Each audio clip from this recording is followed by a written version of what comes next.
Fyodor Dostoïevski, Une sale histoire. Chapitre 7. Pendant 8 jours, il ne sortit pas de chez lui, n'allant pas même à son bureau, malade, plus moralement que physiquement. Cette semaine lui avait donné un avant-goût de l'enfer. Nul doute que ses souffrances lui fussent comptées dans l'autre monde. À certains moments, il songeait délibérément à entrer au couvent, et son imagination vagabondant, il entendait des chants étouffés et comme souterrains. Il voyait une tombe ouverte, la vie dans une cellule isolée des ermitages, au fond des forêts.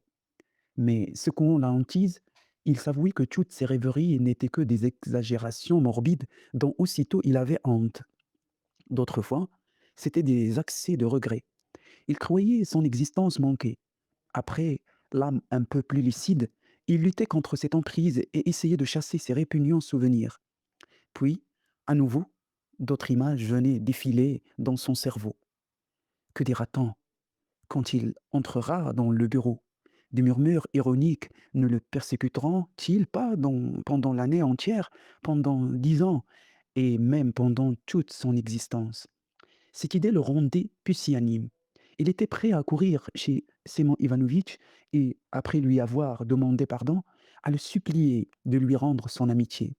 Quant à lui, il ne cherchait plus à se disculper.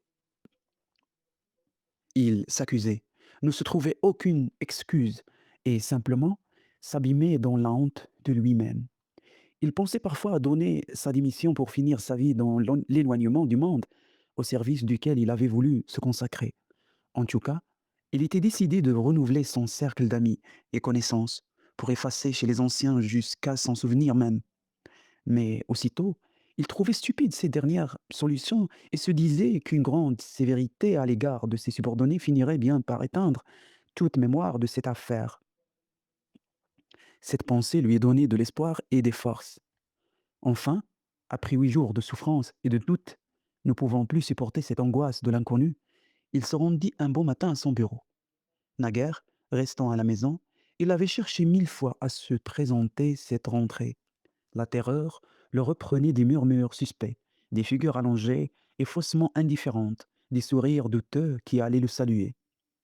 Quel fut donc son étonnement de ne rien voir de tout cela? L'accueil fut très respectueux. On le salua très bas.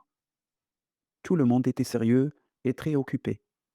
Et le cœur plein de joie, le général gagnait son bureau, son cabinet particulier. Il se remit tout de suite aux affaires, avec tout le sérieux que comportait son grade. Il écouta des rapports, des explications, dicta des résolutions. Il sentait que jamais, jusqu'ici, il n'avait pris de décision aussi intelligente que ce matin-là. Il voyait qu'on était content de son retour, qu'on le respectait, qu'on s'adressait à lui avec une grande déférence. En vérité, la susceptibilité la plus chatouilleuse n'aurait rien pu découvrir. Tout marchait admirablement. Le général reçut enfin Akim Petrovitch, qui s'amena avec un gros tas de papiers. Son apparition piqua Ivan Ilitch au cœur. Mais cela ne dura qu'un instant. Il travailla avec son chef de bureau, parla sérieusement, lui indiqua diverses façons de procéder. La seule remarque qu'il fit, c'est que, s'il sentait le désir d'éviter le regard de son subordonné, celui-ci lui-même semblait chercher sans cesse à esquiver le sien. Ayant terminé son rapport, le vieux fonctionnaire rassembla ses papiers. J'ai encore une demande, débita-t-il d'un ton plus sec. Le fonctionnaire Pseldonimov sollicite son transfert dans un autre bureau. Son Excellence Semyon Ivanovitch a bien voulu lui promettre une place. Aussi désire-t-il l'aimable approbation de votre Excellence. Ah, il demande à permuter, dit Ivan Ilitch. Le général sentit que son cœur était soulagé d'un poids énorme. Il leva les yeux sur Akim Petrovitch et, la première fois, leurs regards se rencontrèrent. Bon, de mon côté, je me le prierai, je suis prêt à lui accorder mon autorisation. Il était visible qu'Akim Petrovitch ne cherchait plus qu'une chose, fuir au plus vite. Mais déjà Ivan Ilitch voulait montrer la noblesse de son caractère et surtout, sans doute, éclaircir définitivement la situation. Il lança au vieux fonctionnaire un regard plein d'une signification profonde. Transmettez-lui, transmettez à Pseudonimov l'assurance que je ne lui veux pas de mal, que je ne lui en veux nullement. Bien au contraire, que je suis prêt à oublier le passé, oublier tout, tout. Mais l'effet de cette harangue fut tout autre que ne l'avait supposé Ivan Ilitch.